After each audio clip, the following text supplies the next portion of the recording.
ई mission Punjabi. ਅੱਜ ਦੇ ਇਸ ਖਬਰਸਾਰ ਵਿਸ਼ਲੇਸ਼ਣ ਉੱਤੇ ਘੁੱਗ ਵਸਦੇ ਤੇ ਸ਼ਾਂਤ ਵਸਦੇ ਪੰਜਾਬ ਪ੍ਰਤੀ ਕਾਂਗਰਸ ਦੇ ਨਜ਼ਰੀਏ ਉੱਤੇ ਜੇਕਰ ਝਾਤ ਮਾਰੀਏ ਜਾਂ ਗੱਲ ਕਰੀਏ ਤਾਂ ਬੜਾ ਹੈਰਾਨੀ ਵਾਲਾ ਮਾਮਲਾ ਸਾਹਮਣੇ ਆਏਗਾ। ਅਸਲ ਦੇ ਵਿੱਚ ਕਾਂਗਰਸ ਦੇ ਕੌਮੀ ਆਗੂ ਕਹਿ ਲਈਏ ਕਿ ਸਾਬਕਾ ਪ੍ਰਧਾਨ ਰਾਹੁਲ ਗਾਂਧੀ ਇਸ ਵੇਲੇ ਭਾਰਤ ਜੋੜੋ ਯਾਤਰਾ ਉੱਤੇ ਤੁਰੇ ਹੋਏ ਹਨ, ਆਪਣੇ ਨਾਲ ਇੱਕ ਵੱਡਾ ਕਾਫਲਾ ਲੈ ਕੇ। ਕੰਨਿਆ ਕੁਮਾਰੀ ਤੋਂ ਇਹ ਭਾਰਤ ਜੋੜੋ ਯਾਤਰਾ ਤੁਰੀ ਹੈ।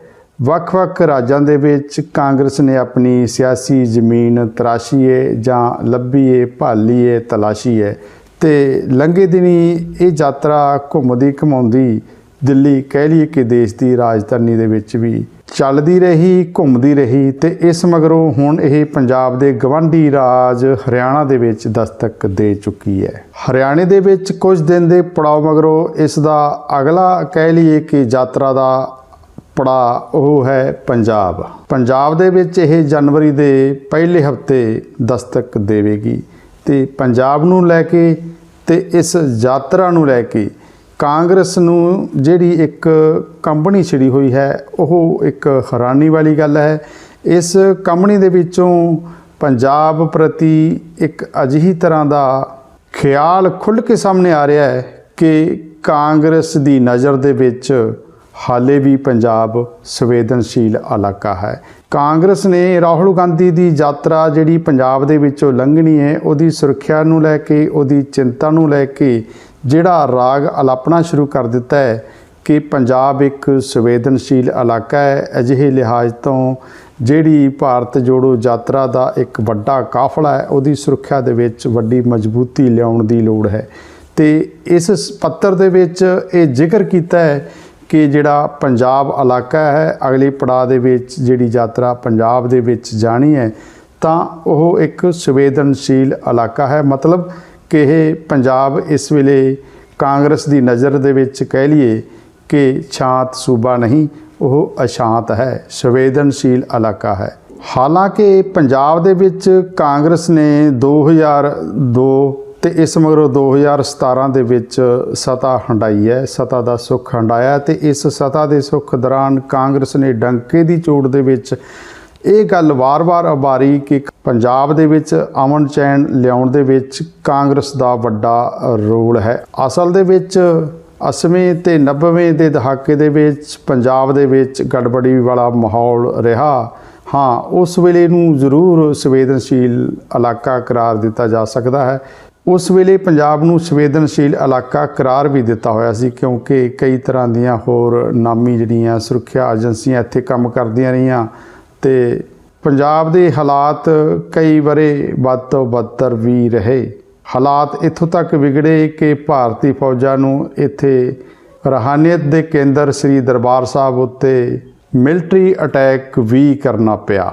ਕਈ ਬੇਦੋਸ਼ੇ ਇੱਥੇ ਜਾਨਾਂ ਗਵਾ ਗਏ। ਝੂਠੇ ਪੁਲਿਸ ਮੁਕਾਬਲੇ ਬਣਦੇ ਰਹੇ ਜਿਨ੍ਹਾਂ ਦੀ ਦਾਸਤਾਨ ਆਪਾਂ ਹੁਣ ਵੀ ਦੇਖਦੇ ਸੁਣਦੇ ਹਾਂ ਕਿ ਅਖਬਾਰਾਂ ਦੇ ਵਿੱਚ ਕਿਵੇਂ ਹਾਲੇ ਵੀ ਉਹ ਅਦਾਲਤੀ ਪ੍ਰਕਿਰਿਆਵਾਂ ਦੇ ਵਿੱਚ ਲੋਕਾਂ ਨੂੰ ਇਨਸਾਫ ਮਿਲ ਰਹੇ ਹਨ ਜਾਂ ਹਾਲੇ ਵੀ ਲੋਕ ਇਨਸਾਫ ਲਈ ਦਰ-ਦਰ ਦੀਆਂ ਠੋਕਰਾਂ ਖਾ ਰਹੇ ਹਨ। ਸਿਆਸੀ ਮਾਹਰਾਂ ਜਾਂ ਚਿੰਤਕਾਂ ਦਾ ਕਹਿਣਾ ਹੈ ਕਿ ਪੰਜਾਬ ਦੇ ਮਾਹੌਲ ਵਿਗੜਨ ਪਿੱਛੇ ਵੀ ਕਥਿਤ ਤੌਰ ਤੇ ਕਾਂਗਰਸ ਦਾ ਹੱਥ ਸੀ ਕਿਉਂਕਿ ਇਸ ਤੋਂ ਪਹਿਲਾਂ ਕਾਂਗਰਸ ਦੀਆਂ ਸਰਕਾਰਾਂ ਰਹੀਆਂ। ਸਿਆਸੀ ਖਿੱਚੋਤਾਣ ਅਜਿਹਾ ਵੱਧ ਗਿਆ ਕਿ ਸਰਹੱਦੀ ਸੂਬਾ ਪੰਜਾਬ ਗੜਬੜ ਵਾਲੇ ਮਾਹੌਲ ਦੇ ਵਿੱਚ ਗ੍ਰਸਤ ਹੋ ਗਿਆ ਤੇ ਆਪਾਂ ਪਹਿਲਾਂ ਵੀ ਗੱਲ ਕੀਤੀ ਹੈ ਕਿ ਅਜਿਹੇ ਸਾਰੇ ਮਾਹੌਲ ਮਗਰੋਂ ਕਾਂਗਰਸ ਨੇ ਪੰਜਾਬ ਦੇ ਵਿੱਚ 2 ਵਾਰ ਇੱਕ ਲੰਮੀ ਚੌੜੀ ਸੱਤਾ ਹੰਢਾਈ, 2002 ਦੀ ਫਿਰ 2017 ਦੀ।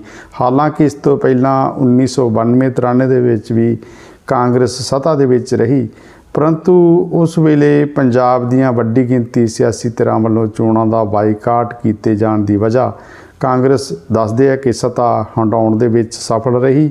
ਪਰੰਤੂ ਜਿਹੜੇ 2 ਰਾਜ ਭਾਗ 2002 ਤੇ 2017 ਦੇ ਤਾਂ ਇਸ ਦੌਰਾਨ ਕਾਂਗਰਸ ਵਾਰ-ਵਾਰ ਇਹ ਕਹਿੰਦੀ ਰਹੀ ਕਿ ਪੰਜਾਬ ਦਾ ਜਿਹੜਾ ਮਾਹੌਲ ਸ਼ਾਂਤ ਕਰਨ ਦੇ ਵਿੱਚ ਕਾਂਗਰਸ ਦਾ ਵੱਡਾ ਰੋਲ ਹੈ। ਕਹਿਣ ਦਾ ਭਾਵ ਕਿ ਸੂਬਾ ਘੁੱਗ ਵਸਦਾ ਹੈ, ਸ਼ਾਂਤ ਹੈ। ਪਰੰਤੂ ਹੁਣ ਅਚਾਨਕ ਇੱਕਦਮ ਕਾਂਗਰਸ ਨੇ ਪੰਜਾਬ ਨੂੰ ਮੁੜ ਸੰਵੇਦਨਸ਼ੀਲ ਕਰਾਰ ਦੇ ਦਿੱਤਾ ਹੈ। ਹਾਲਾਂਕਿ ਇਹ ਪ੍ਰਤੀਕਰਮ ਤਾਂ ਪੰਜਾਬ ਸਰਕਾਰ ਵੱਲੋਂ ਦਿੱਤਾ ਜਾਏਗਾ ਕਿ ਕੀ ਪੰਜਾਬ ਹੁਣ ਵੀ ਸੰਵੇਦਨਸ਼ੀਲ ਹੈ ਜਾਂ ਨਹੀਂ, ਪਰੰਤੂ ਜਿਸ ਤਰ੍ਹਾਂ ਗੱਲ ਸਾਹਮਣੇ ਆਈ ਹੈ ਕਿ ਕਾਂਗਰਸ ਦੇ ਸੀਨੀਅਰ ਆਗੂ ਵੇਣੂ ਗੋਪਾਲ ਵੱਲੋਂ ਜਿਹੜੀ ਭਾਰਤ ਜੋੜੋ ਯਾਤਰਾ ਦੀ ਸੁਰੱਖਿਆ ਨੂੰ ਲੈ ਕੇ ਤੇ ਪੰਜਾਬ ਦੇ ਵਿੱਚੋਂ ਲੰਘਣ ਦੀ ਚਿੰਤਾ ਨੂੰ ਲੈ ਕੇ, ਕਿਉਂਕਿ ਕਾਂਗਰਸ ਦੀ ਨਜ਼ਰ ਦੇ ਵਿੱਚ ਪੰਜਾਬ ਸੰਵੇਦਨਸ਼ੀਲ ਰਾਜ ਜਾਂ ਇਲਾਕਾ ਹੈ, ਤਾਂ ਗ੍ਰਹਿ ਮੰਤਰੀ ਨੂੰ ਪੱਤਰ ਲਿਖਿਆ ਗਿਆ ਹੈ ਕਿ ਯਾਤਰਾ ਦੀ ਸੁਰੱਖਿਆ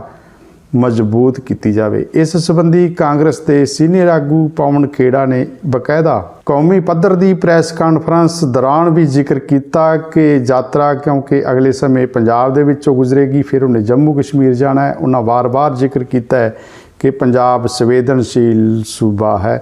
ਉਹ ਕਿਵੇਂ ਜ਼ਿਕਰ ਕਰ ਰਿਹਾ, ਆਪਾਂ ਵੇਖਦੇ ਹਾਂ ਕਿ ਪਵਨ ਖੇੜਾ ਕਿਵੇਂ ਪੰਜਾਬ ਦੀ ਗੱਲ ਕਰ ਰਿਹਾ ਹੈ ਕਿ ਪੰਜਾਬ ਸੰਵੇदनशील इलाका है। हमारी मांग ये है कि संविधान का एक आर्टिकल 19 है जो हमें स्वतंत्रता देता है कि हम इस तरह के आयोजन कर सकते हैं। भारत जोड़ो यात्रा हमारा एक अधिकार है, कर्तव्य तो है ही। उसमें खलल, नंबर 1 खलल मत डालिए, नंबर 2 उसको सुचारू रूप से चलने में जो सहयोग पुलिस प्रशासन से मिलना चाहिए वो मिलना चाहिए। उस पे कोई आपका, क्योंकि आपकी सरकार है इसका मतलब नहीं कि सब कंट्रोल आपका है। पुलिस सबके लिए है, प्रशासन सबके लिए है। तो वो जो पत्र वेणुगोपाल जी ने लिखा है उसमें स्पष्ट ये उदाहरण दिए हैं। वैभव वालिया जी की एफआईआर का उदाहरण दिया है, जो लाल किले पे व्यवस्था बिगड़ी थी उसका उदाहरण दिया है, और यह भी बोला है कि अब हम पंजाब जम्मू कश्मीर की तरफ बढ़ रहे हैं। आपसे ये उम्मीद की जाती है कि आप हमारे भारत यात्रियों की सुरक्षा का ध्यान देंगे, विशेष ध्यान देंगे।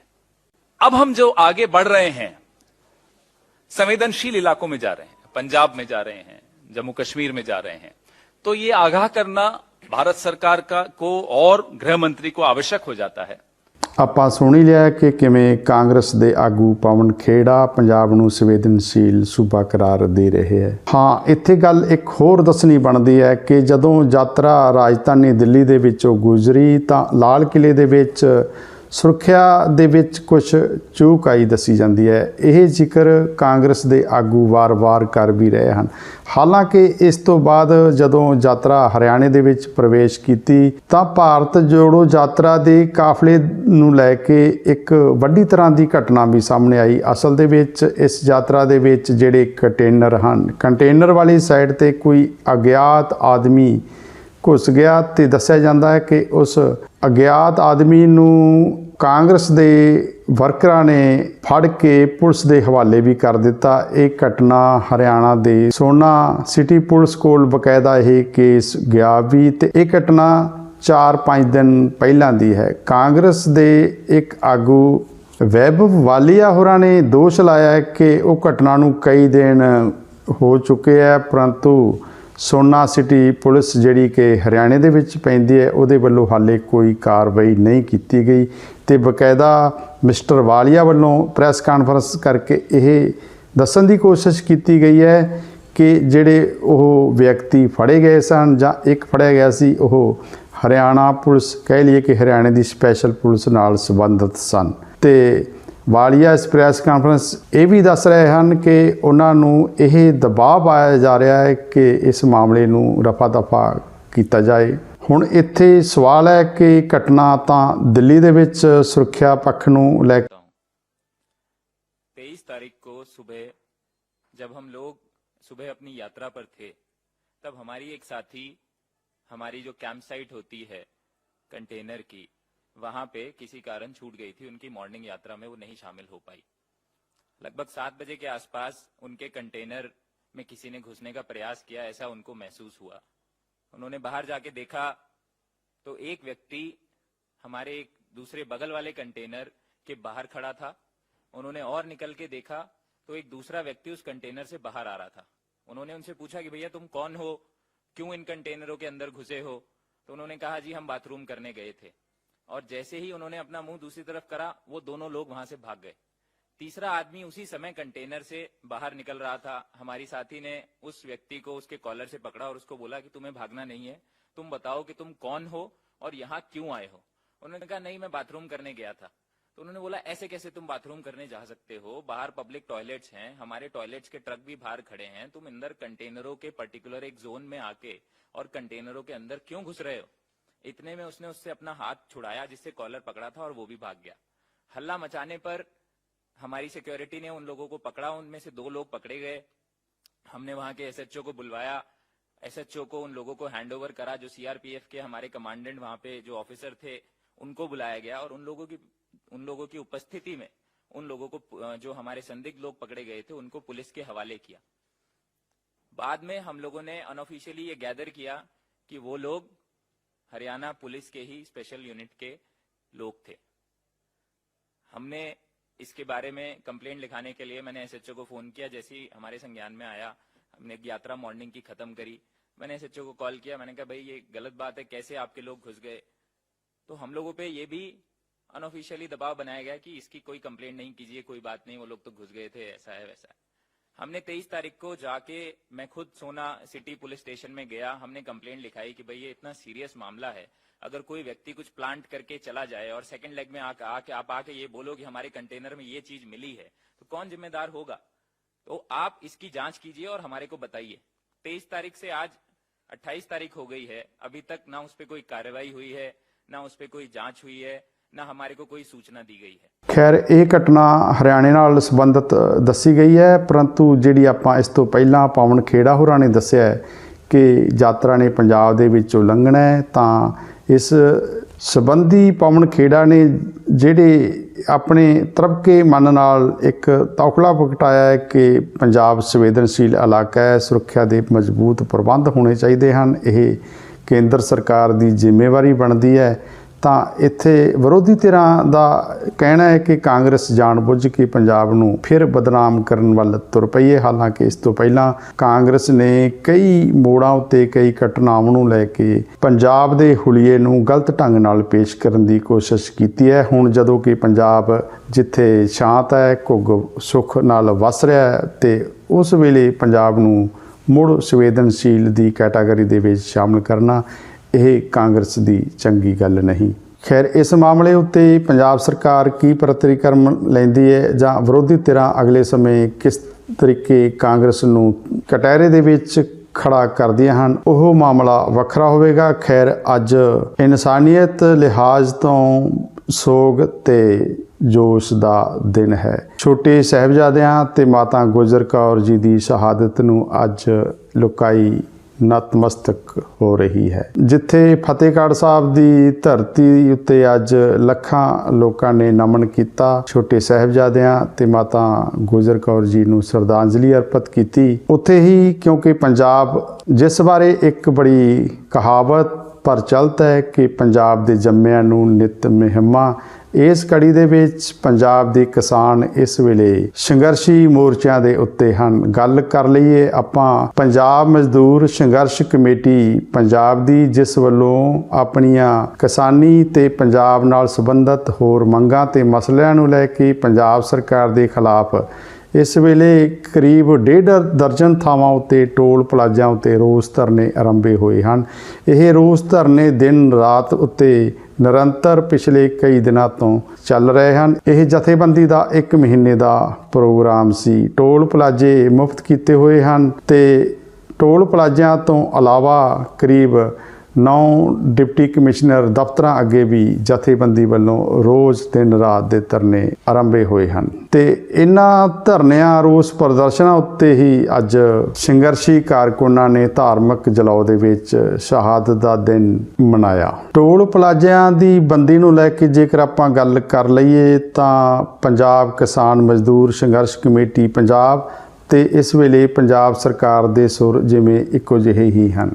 ਮੁੱਖ ਮੰਤਰੀ ਭਗਵੰਤ ਸਿੰਘ ਮਾਨ ਵੀ ਕਈ ਵਾਰ ਇਸ਼ਾਰਾ ਕਰ ਚੁੱਕੇ ਹਨ ਕਿ ਜਿਹੜੇ ਟੋਲ ਪਲਾਜ਼ੇ ਹਨ ਇਹ ਲੋਕਾਂ ਉੱਤੇ ਵਾਧੂ ਵਿੱਤੀ ਬੋਝ ਦਾ ਸਬੱਬ ਬਣੇ ਹੋਏ ਹਨ ਤੇ ਉਹਨਾਂ ਵੱਲੋਂ ਹੁਣ ਤੱਕ 2 ਟੋਲ ਪਲਾਜ਼ਿਆਂ ਨੂੰ ਬੰਦੀ ਦਾ ਰਾਹ ਵੀ ਦਿਖਾ ਦਿੱਤਾ ਹੈ, ਜਦੋਂ ਕਿ ਉਹਨਾਂ ਦਾ ਕਹਿਣਾ ਹੈ ਕਿ ਅਗਲੇ ਸਮੇਂ 3-4 ਟੋਲ ਪਲਾਜ਼ਿਆਂ ਦੀ ਹੋਰ ਮਿਆਦ ਲੰਘ ਰਹੀ ਹੈ। ਇੱਥੇ ਦੱਸ ਦਈਏ ਕਿ ਪਿਛਲੀਆਂ ਸਰਕਾਰਾਂ ਜਦੋਂ ਟੋਲ ਪਲਾਜ਼ਿਆਂ ਦੀ ਮਿਆਦ ਪੁੱਗਦੀ ਸੀ ਤਾਂ ਉਹਨਾਂ ਨੂੰ ਕਿਸੇ ਨਾ ਕਿਸੇ ਤਰੀਕੇ ਫਿਰ ਅਗਲੇ ਕੋਈ ਮਹੀਨਿਆਂ ਲਈ ਟੋਲ ਪਲਾਜ਼ੇ ਠੇਕੇ ਉੱਤੇ ਦੇ ਦਿੰਦੇ ਸਨ, ਜਿਸ ਨਾਲ ਲੋਕਾਂ ਦੀ ਜਿਹੜੀ ਲੁੱਟ ਸੀ ਉਹ ਬਰਕਰਾਰ ਰਹਿੰਦੀ ਸੀ। ਪਰੰਤੂ ਇਸ ਮਾਨ ਸਰਕਾਰ ਵੱਲੋਂ ਜਿਹੜੀ ਅਹਿਮ ਨੀਤੀ ਅਪਣਾਈ ਜਾ ਰਹੀ ਹੈ ਕਿ ਜਿਹੜੇ ਟੋਲ ਪਲਾਜ਼ਿਆਂ ਦੀ ਮਿਆਦ ਪੁੱਗੀ ਜਾਏਗੀ ਉਹਨਾਂ ਨੂੰ ਇੱਥੋਂ ਆਪਣੀ ਟਿੰਡ ਪੌੜੀ ਚੱਕਣ ਲਈ ਮਜਬੂਰ ਹੋਣਾ ਪਵੇਗਾ। ਕਹਿਣ ਦਾ ਭਾਵ ਕਿ ਹੁਣ ਤੱਕ ਇੱਕ ਸੰਗਰੂਰ ਜ਼ਿਲ੍ਹੇ ਦੇ ਵਿੱਚ, ਇੱਕ ਹੁਸ਼ਿਆਰਪੁਰ ਜ਼ਿਲ੍ਹੇ ਦੇ ਵਿੱਚ 2 ਟੋਲ ਪਲਾਜ਼ਿਆਂ ਦੀ ਮੈਨੇਜਮੈਂਟ ਨੂੰ ਬਾਹਰ ਦਾ ਰਸਤਾ ਵਿਖਾ ਦਿੱਤਾ ਹੈ ਤੇ ਅਗਲੇ ਸਮੇਂ ਪੜਾਅਵਾਰ ਪੰਜਾਬ ਦੇ ਵਿੱਚੋਂ ਸਾਰੇ ਟੋਲ ਪਲਾਜ਼ੇ ਬੰਦ ਕਰਨੇ। ਇਹ ਮਾਨ ਸਰਕਾਰ ਦਾ ਪਹਿਲ ਦੇ ਆਧਾਰ ਉੱਤੇ ਪ੍ਰੋਗਰਾਮ ਹੈ, ਜਿਸ ਨੂੰ ਲੋਕ ਹਿਤੈਸ਼ੀ ਪ੍ਰੋਗਰਾਮ ਵਜੋਂ ਮੰਨਿਆ ਜਾ ਰਿਹਾ ਹੈ। ਖੈਰ, ਲੋਕਤੰਤਰ ਦੇ ਵਿੱਚ ਸਰਕਾਰਾਂ ਦਾ ਕੰਮ ਹੀ ਜਿਹੜਾ ਪਹਿਲ ਦੇ ਆਧਾਰ ਉੱਤੇ ਲੋਕ ਭਲਾਈ ਵਾਲਾ ਹੁੰਦਾ ਹੈ ਤੇ ਮਾਨ ਸਰਕਾਰ ਕਈ ਮਾਮਲਿਆਂ ਦੇ ਵਿੱਚ ਲੋਕ ਹਿੱਤਾਂ ਨੂੰ ਪਹਿਲ ਦੇ ਤੌਰ ਤੇ ਲੈ ਰਹੀ ਹੈ। ਪਰੰਤੂ ਜੇਕਰ ਹੋਰ ਵੀ ਚੰਗਾ ਹੋਵੇ ਕਿ ਜਿਹੜੇ ਸੰਘਰਸ਼ੀ ਕਿਸਾਨ ਹਨ ਇਸ ਵੇਲੇ ਟੋਲ ਪਲਾਜ਼ਿਆਂ ਉੱਤੇ ਦਿਨ ਰਾਤ ਦੇ ਰੋਸ ਪ੍ਰਦਰਸ਼ਨਾਂ ਉੱਤੇ ਡਟੇ ਹੋਏ ਹਨ, ਉਹਨਾਂ ਨਾਲ ਨਜ਼ਦੀਕੀ ਵਿਵਹਾਰ ਅਪਣਾ ਕੇ ਜਿਹੜੇ ਇਹ ਰੋਸ ਪ੍ਰਦਰਸ਼ਨ ਹਨ ਉਹਨਾਂ ਨੂੰ ਮੁਲਤਵੀ ਕਰਵਾਇਆ ਜਾ ਸਕਦਾ ਹੈ। ਖੈਰ, ਆਪਾਂ ਗੱਲ ਕਰ ਰਹੇ ਹਾਂ ਟੋਲ ਪਲਾਜ਼ਿਆਂ ਦੀ। ਤਾਂ ਜਦੋਂ ਦਿੱਲੀ ਦੇ ਵਿੱਚ ਕਿਸਾਨ ਮੋਰਚਾ ਵਗਿਆ ਰਿਹਾ ਤਾਂ ਉਸ ਦੌਰਾਨ ਕਰੀਬ ਸਵਾ ਸਾਲ ਵੀ ਪੰਜਾਬ ਦੇ ਸਾਰੇ ਟੋਲ ਪਲਾਜ਼ੇ ਬੰਦ ਰਹੇ ਸਨ। ਖੈਰ, ਸੰਘਰਸ਼ੀ ਪੀੜਾ ਦੇ ਵਿੱਚੋਂ ਹੀ ਮੰਜ਼ਲ ਦਸਤਕ ਦਿੰਦੀ ਹੈ। ਅੱਜ ਦੇ ਅਜਿਹੇ ਵਿਸ਼ਲੇਸ਼ਣ ਨਾਲ ਆਪਾਂ ਪ੍ਰੋਗਰਾਮ ਨੂੰ ਵਿਸ਼ਰਾਮ ਦਈਏ। ਧੰਨਵਾਦ ਤੇ ਵੇਖਦੇ ਰਹੋ ਚੈਨਲ ਈ ਮਿਸ਼ਨ ਪੰਜਾਬੀ। ਈ ਮਿਸ਼ਨ ਪੰਜਾਬੀ।